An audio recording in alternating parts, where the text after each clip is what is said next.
Is this thing on? Welcome back to Big Mouth, and fancy seeing you here in June. I'm very welcome, my friends, and especially my enemies. Come in, sit down, no touching. I don't do the touching. Hello, and welcome to this week's review of the latest Doctor Who episode. This week is Can You Hear Me? I really loved this episode. I know there's so much negativity about this episode, isn't there? But as I say, us Doctor Who fans and Manchester United fans, all we do is cry like babies. And I tell you what, if you're on Twitter while it was airing, wow, the negativity. This episode had great pacing. It had a great horror element. The commentary on mental health was beautiful, but not preachy and in your face. I liked the whole thing. The pacing was really fast. I like fast pacing stuff. And it really worked for me. So I've got a couple of notes here, not many. I wanted to remember who wrote this, the head writer for this episode. Charlene James wrote this with a little bit of help from Chris Chibnall. It seems like he's a very hands-on showrunner. Stephen Moffat used to do this quite a lot, but Chris Chibnall is really running things hands-on. This really is his show. So let's take it from the top. We start, I need to look at this again. We start in Aleppo, Syria. I'm really loving this international vibe. It's so movie type. It's so James Bond, isn't it? You know, you're in other countries. And this week we got a teaser before the opening credits, which was really cool as well. We know that Chris Chibnall really doesn't like doing that, but he's doing it. He's listened to some of the criticism. We kind of like those opening teasers. And we got a great one. Now, who was the character in the Syria set? Fyra. I loved Fyra. And I loved the young actor who played Fyra. I think she did an incredible job. She would be a nice companion to replace Yaz Orion. And talking about the companions this week, didn't they have a lot to do? I thought that the fleshing out of the characters, finally, a belated fleshing out, was brilliant. We learned so much about Yaz. We found out that she was going to run away, and a police officer found her, and then Yaz went looking for her. It was a brilliant moment. And then you've got the whole thing with Ryan is that he's come back to see his friend, and his friend isn't looking.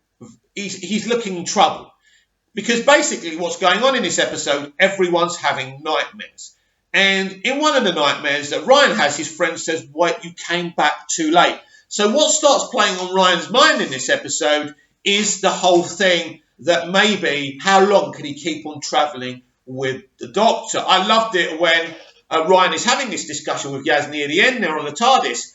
And the Doctor goes, "Am I interrupting? Oh, I think we should go and see... I want to see Frankenstein," or whatever she says, right, or Mary Shelley, or whatever she says. And then Ryan's feeling the bug again, because you're talking about walking away, but then someone imparts that personality onto you, and the Doctor is infectious. We know that, right? And then finally we got Graham. They did a great job with Graham. We had the whole Grace thing again. It was done really well. And now he's worried that his cancer could be coming back. Right, we need to talk about the elephant in the room. Because basically, there's people with an agenda out there. There's people looking for any old excuse. In fact, some prominent Doctor Who speaker, a fan I think he's got his own channel and he takes people's comments and things like that, was saying anyone who defends Can You Hear Her, the episode, he would block. He said he would block. And I just put a laughing emoji on him. I don't know if he blocked me, and I don't care. Because when you go down that route, and it's interesting, because this guy was really positive pre-Doctor Who Season 12. Let's give it a go. Let's see what they do. But it's all an agenda. It's all an agenda. And so when the episode comes up, they don't like it. They dig and dig and dig. And they find something to cause a ruckus about, to manipulate everyone else who's got an agenda or who might be on the fence. And the whole thing is the Doctor's reaction when, Graham's trying to speak to her about the cancer thing. So he's trying to share his problems. That's the theme of the episode, male mental health, and how we should be all sharing our problems so we don't let them subside within us, right? And the Doctor gets uncomfortable and says, I'm still I'm still very awkward or whatever she says. I still get uncomfortable or whatever. Whatever she says to him, she goes, I'm slowly going to walk away now. Now, everyone is outraged about this. No, the doctor would never do this. Really? Really? Go up to William Hartnell's doctor and try and have a cuddly, softly conversation with him. He's going to give you a gruff look. And he may say the terrible statement, I don't think his doctor ever said it, of, you know, get on with it, or even worse, man up, or something like that. But he's not going to hug you and make you feel better. This is it. Look, the character of the Doctor is a contradiction. It's been played by so many actors, and so many actors have had a different take on it. Some have been less selfish, but he or she is a contradiction in terms. This is a character who brings ordinary human beings along for the ride because he or she is lonely and puts them in danger just because she wants some company. This is a very self-indulgent character and always has been.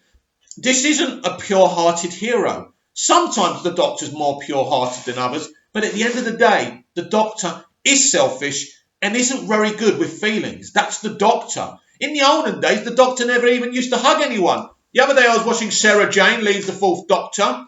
Now in New Who, you would have got a big hug. But it was like, bye Doctor, bye Sarah Jane. You know, it was less emotional. It was a less emotional show. And RTD made it a more emotional show. But for me, look, I understand cancer is a very serious thing. I do. But this is Doctor Who. And at the end of the day, this is a perfectly understandable reaction by the Doctor. But let's create a scenario here, because obviously they're going to make more commentary on this in the remaining episodes of the series. What if Graham does die by the end of this series? The Doctor's obviously going to feel terrible, and they're going to play on what they did in Can You Hear Her? So, look, people are not really upset about this. It's just a way to cry out an outrage. Some people are still not happy the Doctor's a woman. There'd be no point in me saying to you, get over it. It is what it is. You are entitled to your opinions, but I don't believe what the Doctor did in last night's Doctor Who in terms of Graham was outrageous. I think it's a natural Doctor reaction, and as I say, this character is a contradiction in terms. So I love the companions. You can always tell when somebody else is writing for the Doctor and not Chris Chibnall, because sometimes there are moments that take Jodie's development back.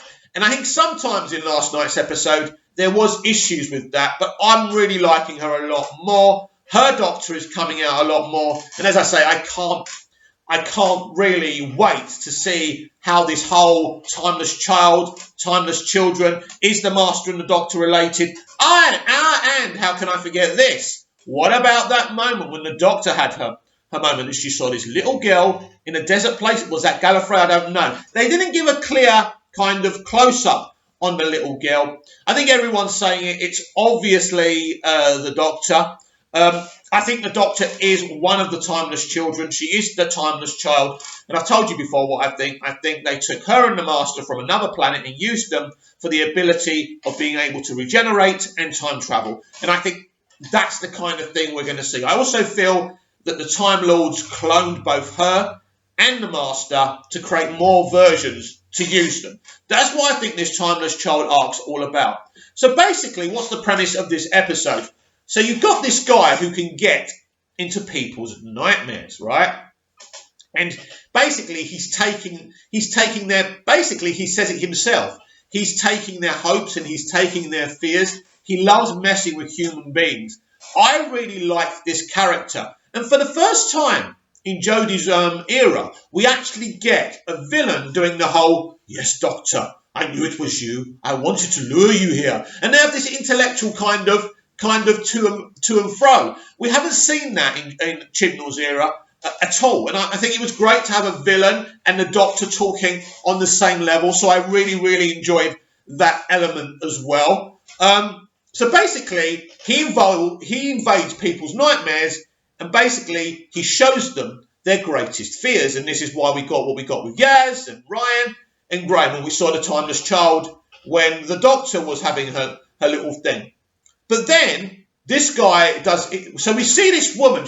Graham has these visions of these planets, and between these planets, this woman is trapped. So she looks like this guy's victim. But it turns out she was trapped there by somebody else or whatever. And basically, they were together. These are two gods causing mischief and mayhem together. I think that these two are probably the best villains, original villains, in the Chibnall era. I really, really like them. Now, it's interesting because I love the Who Addicts. They've got a YouTube channel. They talk very intelligently and logically about Doctor Who.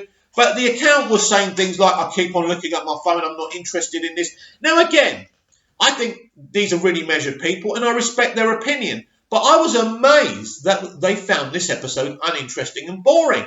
This was probably one of the best standalone Doctor Who episodes in the Chibnall era. As I say, it moved very fast, it had good scares, it had good gags, and I really enjoyed it. And I loved the guest characters as well. The two villains. What was the girl's name again? Because I really liked her. I thought she was amazing, Fyra. I thought Fyra was brilliant, especially in the opening scene. I really liked the way the actor delivered the dialogue. I thought that could be a really interesting character, and someone who's kind of suffered with mental health issues as well would be a great companion for the Doctor. I think something different is needed in terms of the companions.